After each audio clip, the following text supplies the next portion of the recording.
What's going on, everybody? It is your host, Dr. Splash, and today, the King of Yancey Street is bringing you a three-way battle. In one corner, we have Doomslayer, aka Doom Guy, one of the most famous protagonists from any gaming series ever. We also have Kratos, one of the most famous gaming protagonists ever. So, of course, you already know the third had to be Ashen One, another of the most famous fantasy style characters. Now, if these three gaming giants were to face off in a real battle, who would win? I'm going to break down each character and then we're going to get into how I think battle plays out. Before we begin, like and subscribe. We are on the road to 40K. Join the Yancey Street Gang. Also, check out the comment section. I'm going to pin the channel for Carolina Knows. That's my channel partner that will be joining me in November. So definitely lock in, sub early. She's like me, except she's a girl and she's bad as hell. So y'all are definitely going to be locked in. But getting back on topic, we're going to do this battle. I'm going to get into each character. And without further ado, let's begin. First character up is the Ashen One. Now, this is a character who, quite frankly, is the least discussed on my channel, so he might have a little more time to be addressed. Now, he is the main character for the Dark Souls franchise, most famous for returning via the Dark Flame in order to continue the fight for the flame to never extinguish. Now, typically, the Lords would be the ones to carry this job. Ashen One kind of had to rise from the cemetery as a chosen one to take up this battle. Now, what makes the Ashen One unique and kind of is on brand / very famous for what he does, if he dies, if death tries to claim him, he simply returns to the closest bonfire using souls to resurrect and will always come back until eventually the fate of the Ashen One is to become a hollow, which is a horrifying fate. The Ashen One, as a champion of the flame, has done absurd feats throughout the years. First of all, the amount of armors and weapons you can pick from and choose in canon that can technically apply to the character are ridiculous. Everything from magic, physical, metaphysical, manifesting powers, power negation, almost every hack and trick in the book.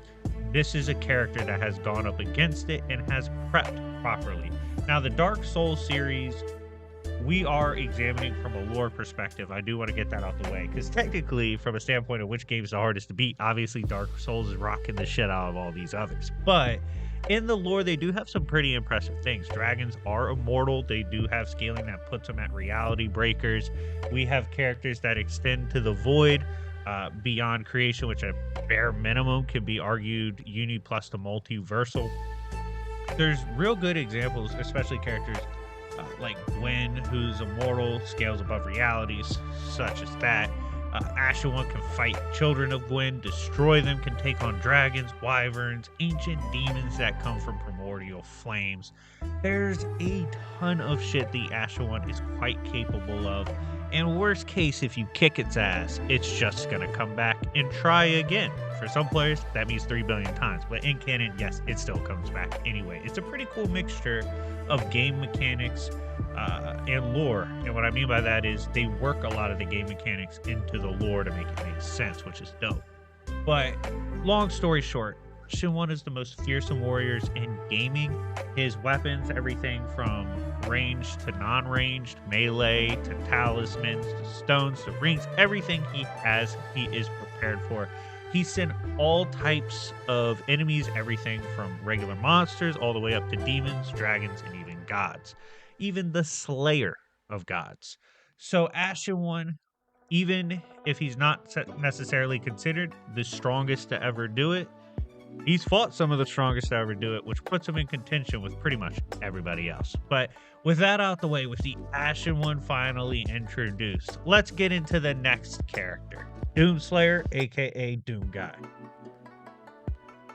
Next up, we have Doom Guy, like I said, and this is one of the most beloved characters to ever hit gaming. Originally, soldier who his bunny died, stranded in hell. He went absolutely berserk, finding out real quick that his fate wasn't to just simply be some kind of soldier with a hate boner for demons. He is the Doom Guy. He would go on to fully realize his potential as the literal bully of hell. And what I mean by that is this is a character that ventures to the realm of hell, which is stated to be outside the bounds of time and space. And he faces these archetypal, ancient, evil beings, and he mows them down for fun. Doomslayer himself is particularly built for such a hellscape genocide, if you will. You see, this is a character whose powers include anything he beats, he absorbs the power of and becomes stronger. So essentially, the more he kills, the stronger he becomes, which is very problematic because this character has essentially killed an infinite amount of demons within the wastelands of hell. He's taken on hell lords, even killed Davoth. This is a being that literally created the cosmos, the multiverse. Granted, was the being at full power when killed? No. But Doomslayer is considered the strongest in the verse, so who cares? He's still, by proxy, scales above. He's killed the icon of sin, whose rampages and bitch fits can literally upend and destroy creation. Like, these are OP beings, and they literally just end up getting the shit kicked out of them by Doomslayer. On top of his innate toughness and immortality, his Praetor suit is made for the rigors of hell. It's made to withstand the chaos of this primordial landscape. He has his power absorption. He doesn't need weapons, but when he uses weapons, he can actually channel his power through them. So they're just as strong as he needs them to be. This is a character literally built for warfare. He's fought for millennia. He's fought beings from time immemorial. He's an absolute unit, one of the biggest chads to ever hit fiction, and one of the toughest characters to beat. With Doom Guy, aka Doomslayer, out of the way, let's move on to our final contestant, Kratos. Kratos is a being that brings a lot of controversy in the gaming landscape, and particularly when we talk about his scaling and how he matches up to certain things, because his character has changed throughout the game. So what I mean by that is in 1, 2, and 3, he was building up quite the arsenal, an absolute angry character, just going on a rampage, slaying the different gods throughout the heavens. But in time, he started a family, left that life behind him, became a lot more civil, wasn't using as many of those hacks, wasn't even trying to be a warrior, and got dragged into it by the Norse pantheon. So his loadout did change throughout the years, bringing into question, what's the strongest form of Kratos?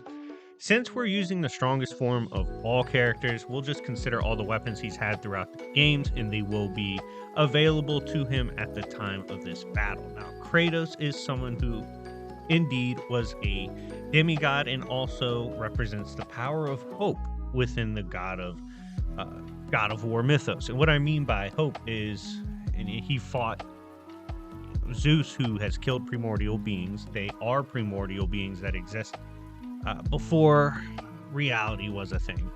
And these gods like Hercules, not Hercules rather, but Zeus possesses the power of fear. He has conceptual power, and that's the only reason Kratos could survive, because he has conceptual power as well through hope. He has different weapons that attack the soul. He can resist soul destruction and manipulation as well. Reality and existence erasure he can ignore. He is an absolute unit when it comes to his weapons, with his blade scaling to the strongest weapons bestowed upon the gods. He has multiple blades and weapons as well that scale relative to each other. They even scale to the likes of Mjolnir. Keep in mind, Mjolnir, when thrown and hitting another being, is powerful enough to crack Yggdrasil, which has infinite strands of space-time that transcend one another, and also contains other versions of realities. And this tree was split from a weapon like that. And that just kind of gives an idea to the level of strength these weapons are on. With all his resistances, having taken out the Greek pantheon, taken on the Norse pantheon, and even gone outside of his game, as we've seen, it is canon in the recent game that PlayStation All-Star, in which Kratos was brawling with a villain that can go outside the story itself and even mess with the game itself, messing with the menu. he has some pretty absurd scaling that's now canon. When we combine this with all the weapons that have been made available to him throughout his journey, as well as the different powers and giving him access to the different versions of himself throughout his story, Kratos is quite intimidating to go up against and makes for an absolute beast for these other characters to contend with. Now, without out of the way, let's go ahead and get into the conclusion. All right, so with these three out of the characters out of the way, I think I do want to get this across. I think in their own ways, each character is a little underrated in the grand landscape. Almost no one talks about the absurd nature of what Ashen One is capable of, his extreme durability, his versatility, his powers. Kratos, especially these days, is often shit on for being an older character that's not really trying to beef with people. And then Doom guy, a lot of people just don't think he's as strong as others say. They'll be like, oh, you're getting statements from art books and stuff, you're not using the game, etc. When in truth, he really is one of the strongest gaming characters ever. So if these three were to clash on a neutral landscape, how do I see it playing out? As much as I think he's impressive, I don't foresee the likes of Ashen One surviving this battle for that long. I think the others are too strong for him, and I think they would eventually run down on him with his ability to come back, eventually running out. He's going to get hollowified or just straight up erased. But eventually, I do feel like, unfortunately for Dark Souls fans, Ashen One would be the first to fall out of these three. Now, obviously, with me saying that about Ashen One, I do think this comes down to a two-horse race. With Kratos and Doomslayer facing off, I used to lean Doomslayer. I used to think Doomslayer would win. I thought Doomslayer had more blatant higher scaling. But when we include the likes of the recent lore for Kratos, with things such as the PlayStation All-Star being canon, when we look at the words as well that we use to get Doomslayer to outer, we can use those for Kratos, especially with new material. So, due to his versatility and the fact that you can scale him to and arguably above what Doomslayer has, I actually favor Kratos in October of 2024 before Halloween. This is my recent take. I guess that's why I stamped it. But yeah, I think Kratos would win this battle. I think he can get it done, and I think he does get it done.